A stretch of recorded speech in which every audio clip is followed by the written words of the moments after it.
it's not you, it's the novel and the story who is losing their memory, because it's a novel about Alzheimer, it's a novel about losing memory. So at the end of the novel, the narrator and the story itself and all characters, they losing slowly their memory. So that's why the story falling apart a bit and became fragmentary in a way. So it's on purpose, yeah.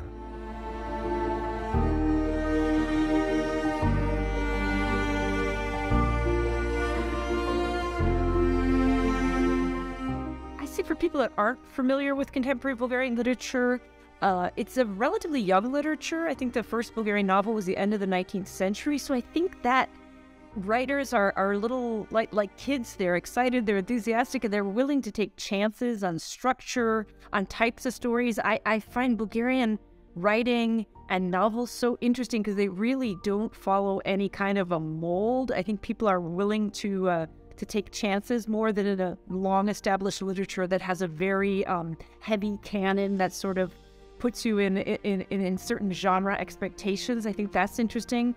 Bulgarian literature also, poetry, I'd say, is one of the most central pillars. And so I think a lot of the sounding of the language is always very important, even in the prose, even in novels. I feel like there's always a conversation going on with Bulgaria's poetry and with its poetic tradition. And I think in general, what I love about Bulgarians and also about Bulgarian literature is that Bulgarians are just storytellers. They love to tell stories.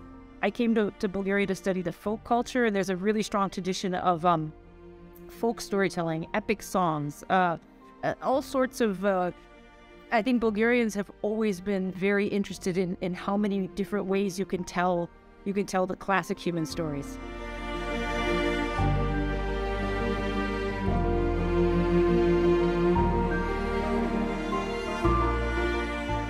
It depends on who you ask. If you ask Gaustin, he will say that he invented me and the narrator. If you ask me, I will say that I invented Gaustin.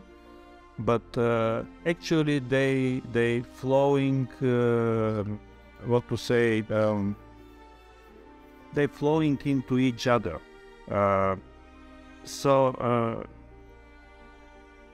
I must admit, I don't know should I, but I must admit that sometimes I feel like someone invented by my character Gaustin.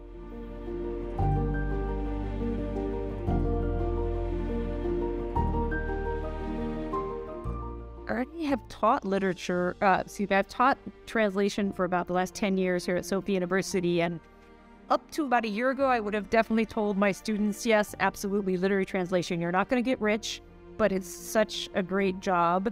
But I think now with the new technology, I would tell them, wait a year or two. Let's see what happens with DeepL. Let's see what happens with ChatGPT. I think it could go either way. I think either it could really up the game of literary translators because it does a lot of the work of looking at 100 different dictionaries and finding these subtle clues to the text, but on the other hand, I think it could also make people less appreciative of the role of the translator and just see us as sort of like glorified editors. And in that case, it would probably be even more difficult than it is now for a person to support themselves solely from literary translation. So I think we're at a crossroads. I'm trying to be optimistic and imagine that this technology, I sometimes think of my predecessor translators 100 years ago when they, had to find a name. They had to go to a library and look through these tomes, encyclopedias. Who is this reference to?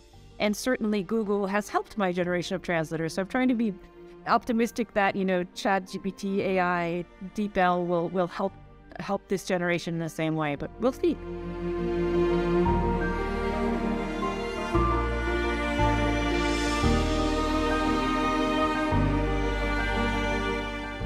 When I wrote Time Shelter, one of the books that were near to me was The Magic Mountain by Thomas Mann, of course, because when you write book about time, you need a Magic Mountain, you need a Thomas Mann book, and also because it's a book about memory, and of course, Marcel Proust and In Search of Lost Time, a very important book to me.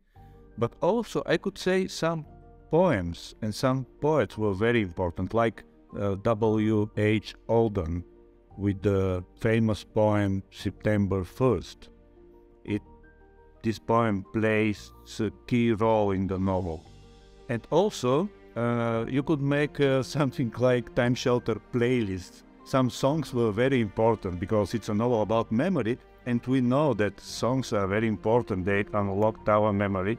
So songs like Hotel California by Eagles, or many songs by Beatles, and Alabama Song by Doors was very important. By the way, this is a song written by Kurt Weill and Bertolt Brecht.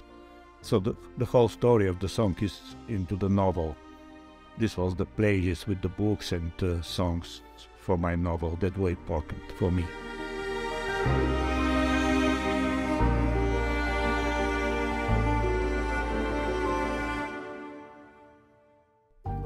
Okay, which decade of the past would I return? First, I want to spend one afternoon in 1968. I was born in 1968. I pretend that I remember the whole year, but I want to spend 1 year there because everybody was young in 1968. My mother and father were in their early 20s.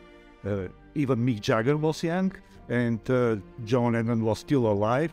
So this afternoon in 1968 will be perfect for me.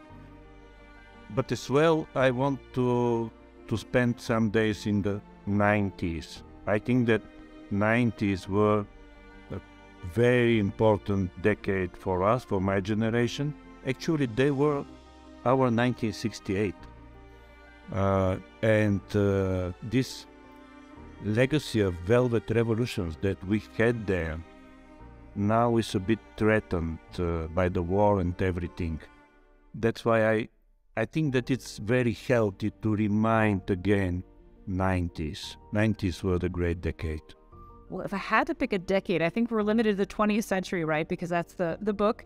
I was thinking maybe the 1920s, just to see the explosion of jazz. And, you know, maybe I'm from Minnesota, maybe I'd run into F. Scott Fitzgerald. But then I realized, like, penicillin was only discovered in 1928, and that sort of dampened my enthusiasm. So I'm thinking I will probably go with what the woman in the book said about, you know, pick the decade when you're 12. I was 12 in the 1980s, and it was, you know, really bad hair, but very good music. It was just when MTV was sort of coming online. It was when I was starting to be able to read what I wanted to read as an early teenager. So I'm going to go with the 1980s. I think the question is how do you remember? It's a very human feeling to go to the room of your memories, to sit 1 or 2 hours, to keep the door slightly open, and then to come back. If you manage to do this, not to stay forever in your memories, it is great. It's a part of the human condition.